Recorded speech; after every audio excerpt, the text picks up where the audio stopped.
Hola, muy buenos días, muy buenas tardes, muy buenas noches. Hoy tengo el gusto de presentarles la segunda parte del video del gran diseño.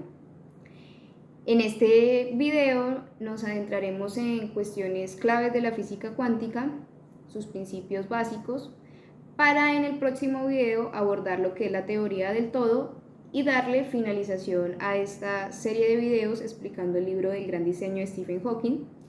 La importancia de haber tratado estos videos es, como les mencionaba, brindar una semilla de curiosidad y comprender que hay muchísimos conocimientos que ponen en perspectiva nuestra realidad y asimismo nos ayudan a comprender y también a asumir un comportamiento más objetivo, más real frente a nuestra propia existencia. Partiendo del concepto del video anterior, que es el realismo dependiente del modelo, el cual consiste en cómo nosotros observamos o entendemos nuestra realidad. Sabemos que la forma en que la física clásica comprendía el mundo era a partir de la observación directa de los objetos. Sin embargo, cuando nosotros queremos comprender el mundo atómico y subatómico, podemos observar que yo no puedo ver un electrón, un quark, un protón directamente con mi visión, así como podemos ver esa escalera. Por lo tanto, una cuestión que resuelve o evita el realismo dependiente del modelo es el debate sobre la existencia. En el caso de las partículas subatómicas, por ejemplo el electrón, que es un modelo útil que explica muchas observaciones, por ejemplo las manchas luminosas en un tubo de televisor, entre otros fenómenos, nosotros no podemos, como les mencionaba, directamente ver un electrón. Sin embargo, este modelo ha sido supremamente importante en la construcción de todos los avances que hoy en día tenemos en la ciencia, desde la ciencia hasta la ingeniería. Se dice que el electrón fue descubierto por un físico británico, J.J. Thomson, en los laboratorios de Cavendish en la Universidad de Cambridge. Él se encontraba realizando diferentes experimentos con corrientes eléctricas dentro de un tubo de gas prácticamente vacío, donde descubrió el fenómeno de los rayos catódicos. Este experimento le llevó a una conclusión supremamente audaz, que era que estos rayos catódicos que se generaban al experimentar con las corrientes eléctricas estaban compuestos por pequeños corpúsculos o partículas. Y estas partículas, ejemplo el electrón, constituían el átomo. Sin embargo, para ese momento se consideraba que el átomo era la unidad más pequeña, indivisible de la materia. Por lo tanto, este concepto del electrón fue revolucionario en el ámbito de la física. Thomson no observó directamente un electrón, ni su especulación fue demostrada directamente. Sin embargo, el modelo demostró ser crucial para la comprensión de nuestro universo. Por lo tanto, de acuerdo al realismo dependiente del modelo, el electrón existe. Otro caso son los quarks. Los quarks, que tampoco podemos ver, son un modelo para explicar las propiedades de los protones y de los neutrones en el núcleo atómico. Nunca se puede observar un quark debido a la naturaleza de este. Se menciona que la fuerza que liga a los quarks entre sí aumenta con la separación de estos. Por lo tanto, es imposible poder observar un quark libre y aislado. Sin embargo, se encuentran en grupos de 3. Por ejemplo, los protones, los neutrones y los mesones pi, que es un quark más un antiquark. La cuestión de si existían los quarks o no fue un debate bastante controversial entre los físicos, puesto que los físicos estaban acostumbrados a aceptar la existencia de partículas que solo podían ser inferidas a partir de picos estadísticos en datos referentes a la colisión y dispersión de partículas. La idea de atribuir la existencia a los quarks, que en principio son inobservables, parecía demasiado para los físicos. Sin embargo, a medida que el modelo de los quarks iba conduciendo a más y más predicciones correctas, la oposición se fue atenuando y por lo tanto se terminó atribuyendo la existencia de los quarks. De modo que, según el realismo dependiente del modelo, los quarks existen en un modelo que concuerda con las observaciones de las partículas subnucleares. 453, 454, 455. Pero entonces, ¿Qué es un modelo satisfactorio? Cuando un modelo se considera científicamente riguroso. El modelo debe cumplir 3 propiedades fundamentales. La primera es que el modelo sea elegante. ¿Qué quiere decir que un modelo sea elegante? Se refiere a la forma de una teoría y está relacionada con la falta de elementos ajustables o arbitrarios. Esto debido a que puede que un investigador tenga una hipótesis, la cual quiera que sea real, y por lo tanto termina generando un modelo matemático que se encuentre sesgado hacia el resultado que él quiere que dé. Por lo tanto, cuando un modelo se encuentra atiborrado de diferentes tipos de elementos arbitrarios o elementos artificiosos, este modelo no va a tener resultados precisos y por lo tanto no va a ser riguroso científicamente. La segunda propiedad supremamente importante es que el modelo concuerde con las observaciones existentes y proporcione una explicación de ellas. Y la tercera y más importante es que pueda realizar predicciones detalladas sobre observaciones futuras. Esto con la finalidad de que el modelo pueda ser refutado o se pueda considerar falso, es decir, se pueda comprobar su validez. Respecto a esto, Stephen Hawking nos cuenta que cuando un modelo en física falla, algunos científicos o físicos tienen la tendencia a modificarlo. Sin embargo, cuando un modelo se comienza a modificar, es decir, se comienzan a alterar sus parámetros de forma artificiosa o arbitraria, tiende a perder rigurosidad y precisión. Un ejemplo de esto es el universo estático. Hasta 1920 se consideraba que todo nuestro universo era estático. Sin embargo, para 1929, Edwin Hubble, que hoy en día podemos ver que el telescopio que se encuentra, que nos ha brindado todas estas imágenes de diferentes galaxias, es en honor a este físico. Edwin Hubble no observó directamente cómo el universo se está expandiendo, sino que observó la luz emitida o el espectro por diferentes galaxias. Este espectro cambia cuantitativamente cuando se mueven estas galaxias, por lo que analizando el espectro de galaxias lejanas, Edwin Hubble llegó a la conclusión de que el universo se encontraba en movimiento. Él tenía la hipótesis de que iba a encontrar que algunas galaxias se estaban acercando hacia nosotros y otras se estaban alejando. Sin embargo, al momento de realizar sus experimentos y estas observaciones, encontró que absolutamente todas las galaxias se estaban alejando y que además, entre más lejanas estaban las galaxias, aumentaba más su velocidad. Por lo tanto, la conclusión es que el universo se encuentra siempre en constante expansión. Esta idea no le gustó en esa década de los 20 a diferentes tipos de físicos, por lo tanto trataron de crear diferentes tipos de modelos artificiosos que terminaron quedando obsoletos debido a que no tenían la rigidez científica necesaria. Y hoy en día, como les menciono, se acepta que el universo se encuentra en constante expansión. 25, 24, 26 imágenes. Por lo que podemos observar, como les mencionaba en el anterior video, que nuestro concepto de la realidad va cambiando a lo largo del tiempo debido a las diferentes teorías que se van aceptando, y esto ha llevado a que se transforme nuestra forma de observar nuestra realidad. Un ejemplo de esto es la luz. Newton arguyó que la luz estaba compuesta por diferentes tipos de partículas o corpúsculos. Esto explicaría por qué la luz viaja en forma recta y por qué se curva o se refracta cuando pasa de un medio a otro, por ejemplo, del aire al agua.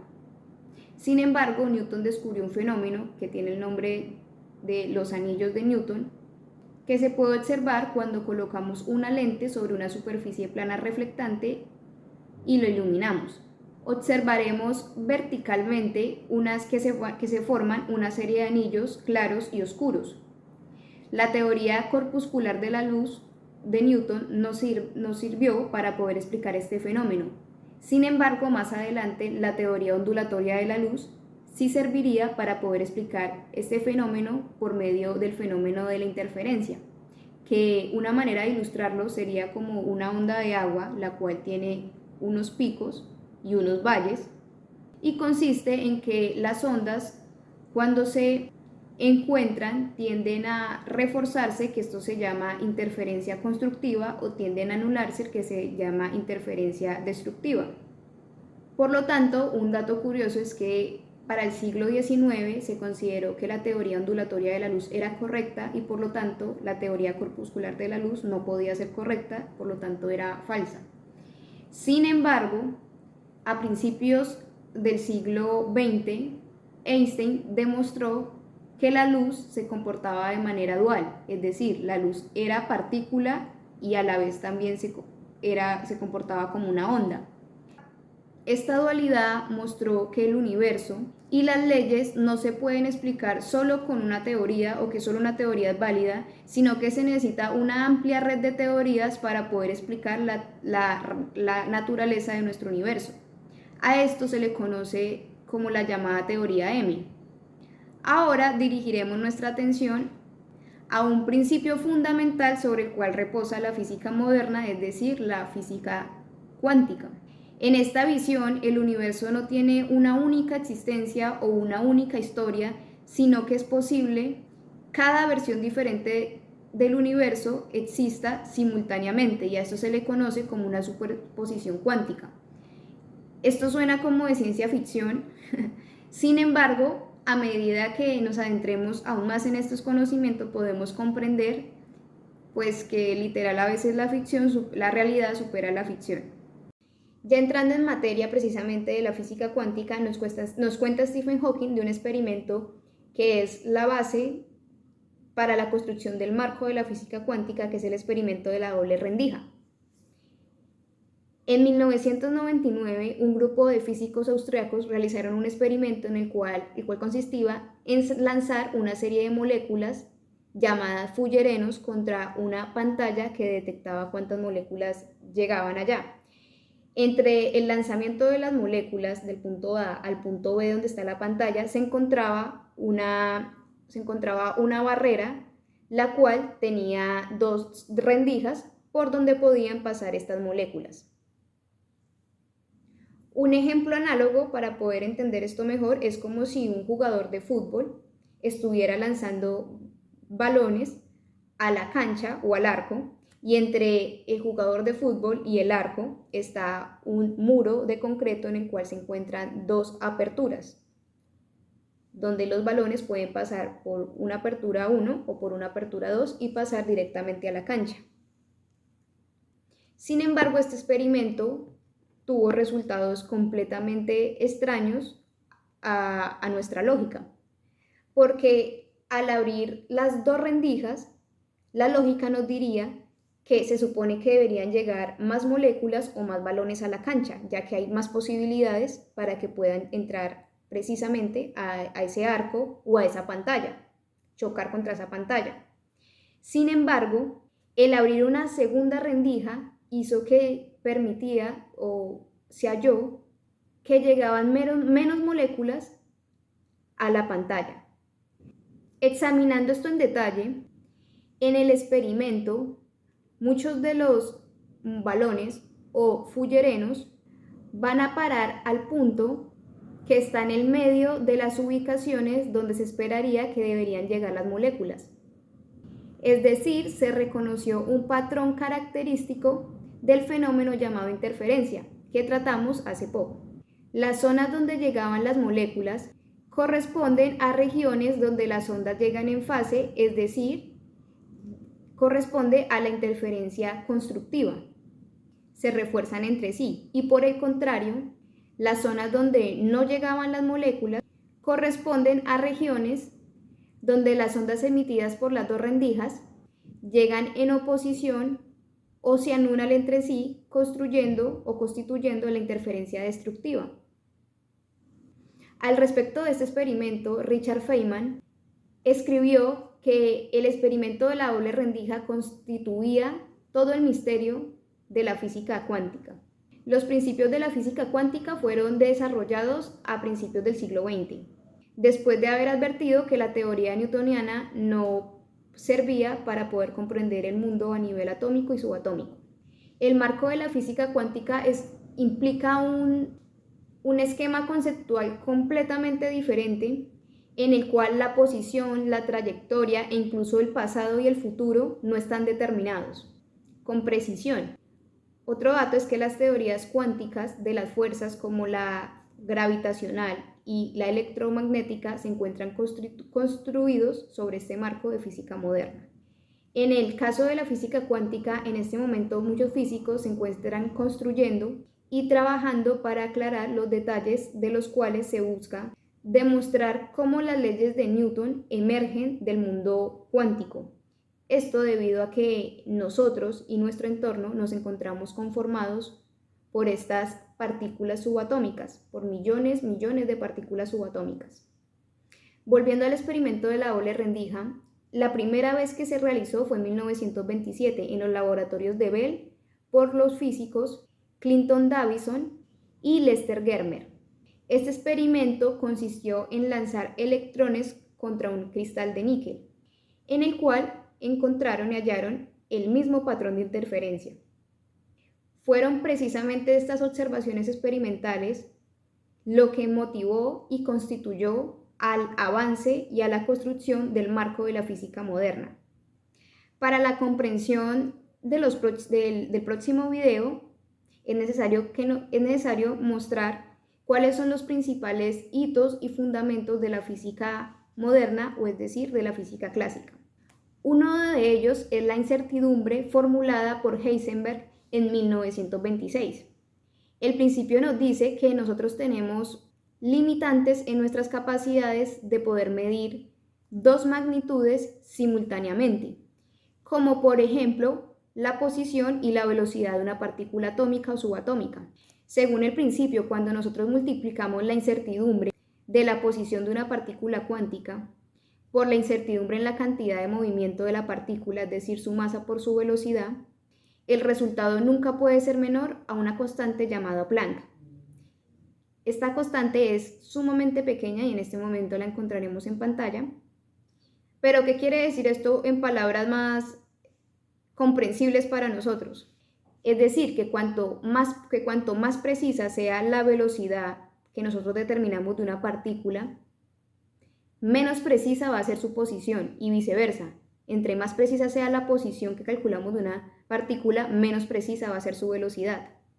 Según la física cuántica, sea cual sea nuestra capacidad de obtener información o nuestra capacidad de cálculo, no podemos predecir con certidumbre los resultados de los procesos físicos porque no están determinados con certidumbre. En lugar de ello, dado un estado inicial de un sistema, la naturaleza determina su estado futuro mediante un proceso fundamentalmente incierto. Es decir, permite un número de eventualidades diversas, cada uno con cierta probabilidad de ser realizado. Es por esto que la física cuántica parece incomprensible. Richard Feynman escribió que el que diga que entiende la física cuántica no la entiende verdaderamente, porque la física cuántica nos lleva a aceptar un nuevo determinismo. Dado el estado inicial de un sistema en cierto momento, las leyes de la naturaleza determinan las probabilidades de los diversos futuros y diversos pasados, en lugar de determinar con certeza un futuro y un pasado. Nos dice Stephen Hawking que esto es completamente desagradable para los físicos, ya que rompe con su racionalidad, pero que sin embargo las teorías concuerdan con los experimentos que han sido probados una y otra vez con resultados completamente correctos y no con nociones preconcebidas por nuestros sentidos. Por otro lado, Feynman se sentía completamente intrigado por este experimento de la doble rendija, por cómo surge ese patrón de interferencias. Feynman se dio cuenta que no se debía interpretar este fenómeno como si las partículas no tomaran ningún camino desde su origen hasta llegar a la pantalla, sino como si las partículas tomaran absolutamente todos los posibles caminos desde el punto A, desde su origen hasta el punto B, que es llegar a la pantalla. Y esto es lo que difiere de la física clásica, es decir, las partículas toman simultáneamente, es decir, a la vez, todas las posibilidades de caminos que se encuentran entre el punto A y el punto B, que es su llegada o su final. Además, Las partículas se comportan diferente. Cuando una rendija se encuentra abierta, todas las partículas pasan por ese camino. Sin embargo, cuando las dos rendijas se encuentran abiertas, se comportan completamente diferente. Richard Feynman mencionaba que parecía como si esas partículas pudieran obtener la información sobre el estado inicial de las rendijas. Este comportamiento es dramáticamente diferente a lo que nosotros observaríamos en la realidad. Por ejemplo, si un jugador de fútbol tuviera una barrera en la cual hay dos huecos donde puede pasar ese balón para llegar a la cancha, se esperaría que si el jugador lanza el balón y pasa por una rendija, ésta llegue directamente a su cancha sin importar que haya otra rendija abierta. Esto nos diría nuestros sentidos. Sin embargo, en la física cuántica, la partícula no tiene posición definida durante el tiempo que transcurre entre su posición inicial y su posición final. De modo que, como mencionamos, Feynman se dio cuenta que cuando las dos rendijas se encuentran abiertas, las partículas pasan simultáneamente por todos los posibles caminos que existen y en estos posibles caminos interfieren entre sí, generando precisamente ese patrón ondulato, ese patrón que vemos en el agua de la onda, que es precisamente la interferencia, generando zonas oscuras y zonas claras. Las zonas oscuras es donde no van a llegar las partículas debido a la interferencia y las zonas claras es donde se concentran todas las partículas. Para demostrar esto, que las partículas podían tomar todos los caminos posibles simultáneamente, Feynman realizó y creó su fórmula matemática llamada los caminos o historias de Feynman. Dicha idea refleja y reproduce todos los principios de la física cuántica. Explica cómo la partícula adquiere información sobre qué rendijas se encuentran abiertas. Cuando solo una rendija está abierta, todos los caminos de las partículas pasan por ella, pero cuando las dos rendijas están abiertas, los caminos en que la partícula pasa por una rendija pueden interferir con los caminos en los que pasa por la otra rendija simultáneamente. Para realizar dicho cálculo, se suman todas las ondas de los caminos posibles y se obtiene la probabilidad correcta de que la partícula partiendo de A llegue a B. El segundo principio es aún más sorprendente y completamente interesante, ya que nos dice que observar un sistema modifica su curso. Es decir, la física cuántica reconoce que para efectuar una observación se debe interactuar con el sistema que se está experimentando.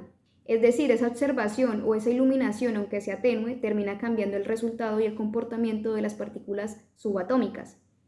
Al lanzar fotones, se demuestra y se pone en manifiesto este principio. Si se desglosan los datos, se halló que los datos del subconjunto para el cual no se tiene información sobre el camino forman una figura de interferencia. En cambio, para los datos o el conjunto de moléculas que sí se tiene información o que se ha realizado la suma de Feynman, el resultado es que estos no presentan interferencia. Esta teoría tiene implicaciones profundamente sobre la concepción de lo que nosotros conocemos como pasado. Conocidos los datos sobre el presente, las leyes de Newton nos dicen que podemos calcular una descripción completa sobre el estado del pasado. Por el contrario, la física cuántica nos dice que por completa que sea nuestra información sobre el presente, el pasado no observado y el futuro son indefinidos y solo existen como un espectro de posibilidades. Es decir, el universo no tiene un pasado único ni un futuro único y tampoco se encuentran definidos con certeza. Y esto es precisamente lo que quiebra toda la lógica que nosotros podemos ver a nuestro alrededor, comprender precisamente. Que el pasado no tenga una forma definida significa que las observaciones que nosotros realizamos en el presente afectan ese pasado. Y esto se puso en manifiesto con el experimento de elección retardada del físico John Wheeler. En este experimento se pospone la decisión de observar o no la partícula. Justo antes, al momento en que la partícula va a chocar con la pantalla, se decide si se observa o no se observa. Y el resultado es completamente increíble ya que conduce precisamente al mismo resultado de si se hubiera elegido de antemano antes de iniciar el lanzamiento de las partículas contra la pantalla sobre observar o no observar. Si se observaba antes o si se observaba ya cuando la partícula va a chocar contra la pantalla, conduce esto al mismo resultado. Wheeler consideró una visión cósmica que suena bastante cool, en el que las partículas son fotones emitidos por poderosos cuásares a millones de años luz de distancia. Y en este caso, la decisión sobre si se toma un camino o los dos se habría adoptado hace miles de millones de años antes de que la Tierra o el Sol se hubieran formado. Y que a pesar de ello, nuestra decisión de observar en un laboratorio en el presente estaría afectando dicha elección directamente en ese pasado no observado. Y es precisamente esto la magia y lo increíble de la física cuántica, que es que nos brinda una visión y una comprensión que va más allá de lo que nosotros creemos ver o va más allá del sentido racional que tenemos basado simplemente en nuestros sentidos visuales en este caso. En el próximo video podremos observar ya en cuestión la teoría del todo y llegaremos a diferentes conclusiones. Espero que les haya gustado bastante este video, que haya sido de mucha claridad y de mucha curiosidad para todos nosotros.